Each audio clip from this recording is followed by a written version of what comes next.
വളരെ കാലം ഞാൻ ഇന്ത്യക്ക് പുറത്തൊരു സ്ത്രീയായിട്ടാണ് ജീവിച്ചതെന്ന് പറയും. എൻ്റെ പാസ്പോർട്ടിൽ മോഹൻലാൽ നെയിം, സെക്സ് എന്നുള്ളതിൽ എഫ് ആണ്, എന്നാൽ ഫീമെയിൽ ആയിട്ടാണ്. പഴയ ഒരു അഭിമുഖത്തിൽ നടൻ മോഹൻലാൽ പങ്കുവച്ച യാത്രാ അനുഭവം ഇപ്പോൾ വൈറലാകുന്നുണ്ട്.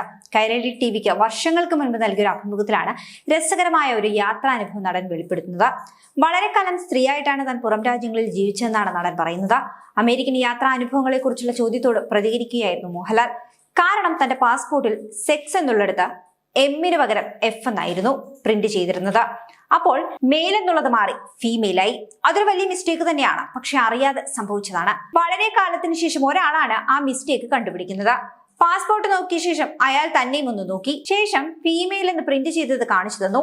ഫീമെയിൽ എന്നാണ് പ്രിന്റ് ചെയ്തിരിക്കുന്നതെങ്കിലും താൻ പുരുഷനാണെന്ന് മറുപടി പറഞ്ഞു. മേജർ മിസ്റ്റേക്ക് ആണ് സംഭവിച്ചതെന്ന് അയാളും തെറ്റ് ചൂണ്ടിക്കാണിച്ചുകൊണ്ട് പറഞ്ഞു. അതുകൊണ്ട് താൻ വളരെ കാലം ഒരു സ്ത്രീ ആയിട്ടാണ് പുറം രാജ്യങ്ങളിൽ ജീവിച്ചത്. ആരോടും പറയേണ്ട ഇതൊന്നുമെന്നും തമാശയായി നടൻ പറയുന്നുമുണ്ട് ഈ ഒരു വീഡിയോയിൽ.